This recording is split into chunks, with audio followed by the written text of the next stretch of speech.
آل India Muslim Personal Law Board کی جانب سے اس کالے قانون کے خلاف پرسنل لاء بورڈ کی جانب سے ایک احتجاجی جلسہ دارالسلام میں 19 اپریل کے دن منعقد کیا جا رہا ہے، اور یہاں پر خواتین کے بھی جلسے میں ہم شرکت کی ان کو دعوت دے رہے ہیں۔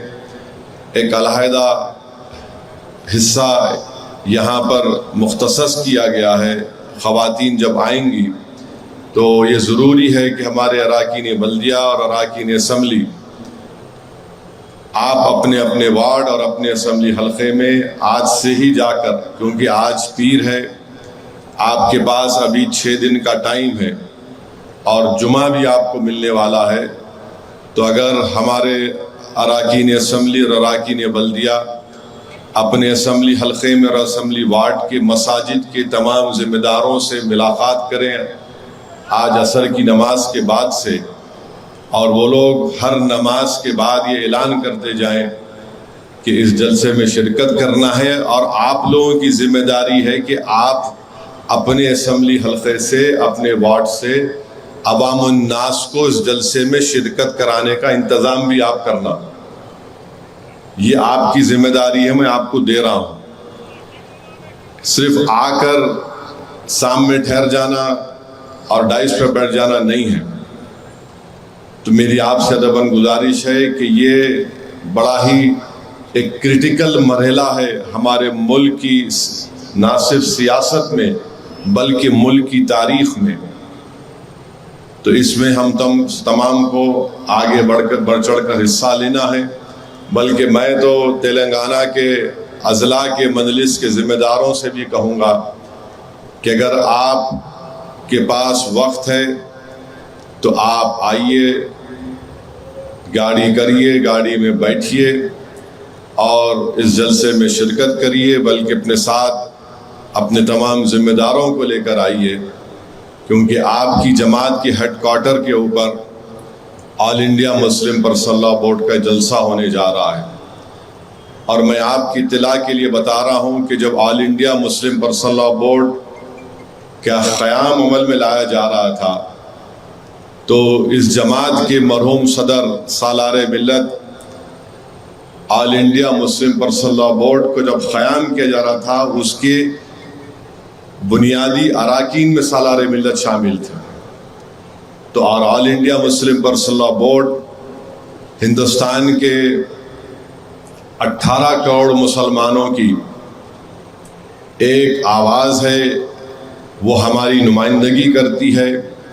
گو سیاسی پارٹی نہیں ہے All India Muslim Personal Law Board, مگر ایک ایسا پلیٹ فارم ہے جہاں پر مسلمانوں کے ہر مسلک، مکتب اور فرقے کے لوگ اس کے رکن ہیں۔ اور صدر صاحب کا تعلق سرزمین حیدرآباد سے ہے، تو ہماری اور حیدرآباد کی عوام کی ذمہ داری ہے کہ وہ اس جلسے کو کامیاب کریں۔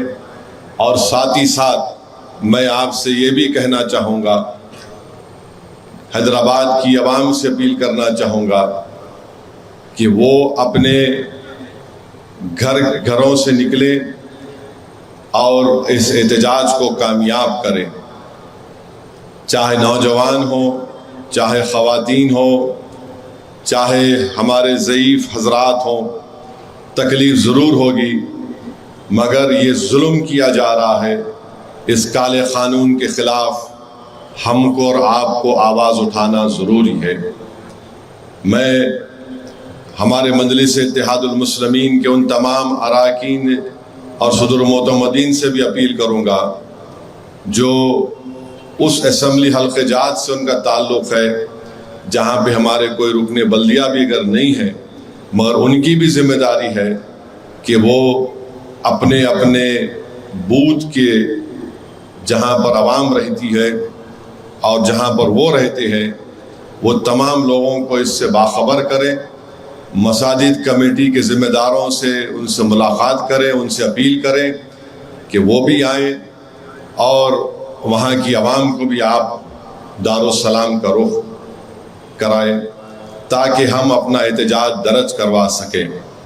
اور میرے عزیز دوستوں اور بزرگوں، یہ کالا قانون ہے، اس کالے قانون کی وجہ سے ایک تو ناانصافی کی جا رہی ہے، دوسرا پورا منصوبہ بند طریقے سے یہ جو قانون بنایا گیا ہے اس کے ذریعے سے مساجد کو چھینا جائے گا، درگاہ اور خانقاہوں کو چھینا جائے گا، امام باڑوں کو چھینا جائے گا، قبرستانوں کو ختم کیا جائے گا۔ مجھے افسوس ہوتا ہے اس بات کا، میں ایک بحیثیت خادم کے آپ سے شکایت کر رہا ہوں، عوام سے شکایت کر رہا ہوں۔ سب سے پہلا جلسہ اس وقت بل تھا، محبوب نگر میں ہوا تھا، جس میں صدر All India Muslim Personal Law Board بھی شرکت کیے تھے۔ مجلس کے ہر جلسے سے، ہر ٹی وی انٹرویو سے مجلس یہ پکار کر کہہ رہی تھی کہ جاگو جاگو جاگو، دیکھو یہ ہونے والا ہے، مگر آپ خواب غفلت سے بیدار نہیں ہونا چاہتے تھے، کیونکہ مخالفین مجلس یہ پروپیگنڈا کر رہے تھے، ارے یہ جذباتی تقریر کر رہا، یہ ڈرا رہا ہے۔ مجھے اچھی طرح یاد ہے کہ مہاراشٹرا کے الیکشن میں ممبئی میں نے اپنی تقریر میں کہا، یاد رکھو تم اس وقت بیدار ہوگے جب تمہاری درگاہوں، خانقاہوں اور مساجد پر لا کر نوٹس لگا دی جائے گی کہ یہ وقف پراپرٹی نہیں ہے، گورنمنٹ پراپرٹی ہے۔ مگر ہم اتنا آرام میں ہیں کہ ہم کو فکر ہی نہیں ہے۔ میرے بھائی، زندگی کا ثبوت دو۔ آپ یاد رکھیے، ہم جو بات کہتے ہیں نا وہ سچائی پر مبنی ہوتی ہے۔ ہم آپ کو صرف جھوٹی جذبات میں لا کر آپ سے کوئی غیر غلط کام کروانے کے لیے ہم نہیں کہتے۔ اگر یہ جماعت سچائی کو نہیں بیان کرتی تو یہ دارالسلام کی سرزمین پر یہ جو بلند تعمیر جو عمارتیں ہیں تعلیمی، وہ کیسے بنتے؟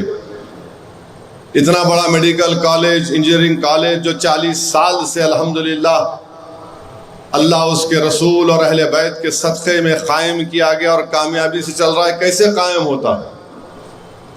مجلس میں فرق یہی ہے۔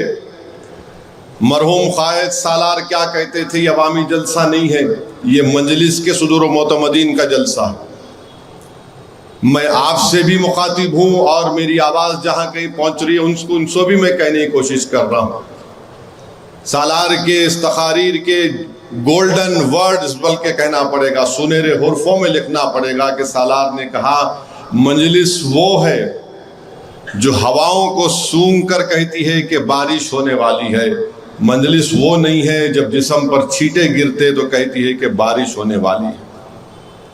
مجھے اچھی طرح یاد ہے، آج سے 9 سال پہلے میں نے ممبئی کی سرزمین میں کہا تھا کہ دیکھو یہ رات کی اندھیرا، یہ لمبا اندھیرا رہنے والا ہے، جاگو یہ اندھیرا لمبا رہنے والا ہے۔ مگر سب لوگ یہ بی ٹیم، وہ فلاں ٹیم، یہ ٹیم، وہ ٹیم، ارے تم جس ٹیم سے وابستہ ہو ان سے تم پوچھ لیتے کہ یہ آدمی کہہ رہا ہے کہ لمبی رات ہونے والی ہے، اندھیرا لمبا رہنے والا ہے، مگر جس سے وابستہ ہیں وہ ان کو جھوٹا دلاسا دلاتے رہے ہیں، نہیں کچھ نہیں ہوگا، کچھ نہیں ہوگا، ہم ہے نا، ہم ہے نا، ہم ہے نا۔ آج دیکھو آپ یہاں تک آ گئی بات۔ اتنا گندا قانون ہے یہ، صرف مسلمانوں کی نفرت پر نریندر مودی ان کی حکومت نے قانون بنایا۔ جو سہولتیں، جو قانون ہمارے ہندو بھائیوں کے انڈومنٹ بورڈ میں ہیں، سکھ گرودوارا پربندھک کمیٹی میں ہے، جین دھرم کے بورڈ میں ہے، بودھ دھرم کے بورڈ میں ہے، مسلمانوں کو کیوں اس سے محروم کر دیا جا رہا ہے؟ یہ سمجھیے آپ میری اس بات کو، اور احتجاج کرنا ہمارا بنیادی حق ہے۔ پارلیمنٹ میں اسی دن سیکشن 3D حکومت نے انٹروڈیوس کر دیا میں اپنی بڑائی بیان کرنے کے لیے، اپنی انا کی تسکین کے لیے نہیں کہہ رہا ہوں، میں تو اللہ کا شکر ادا کرتا ہوں کہ اللہ سبحانہ و تعالیٰ نے مجھے توفیق دی اس کے بارے میں بولنے کی۔ سیکشن 3D یہ کہتا ہے کہ جتنے آثار قدیمہ کے تحت عمارتیں ہیں جو پروٹیکٹڈ اور اینشنٹ مونیومنٹ ہے وہ وقف نہیں کہلائیں گے۔ پورے پارلیمنٹ کے ایم پیز کی تقریر اٹھا کر دیکھ لو، راجیہ سبھا اور لوک سبھا کی، کس نے اس بات کو کہا؟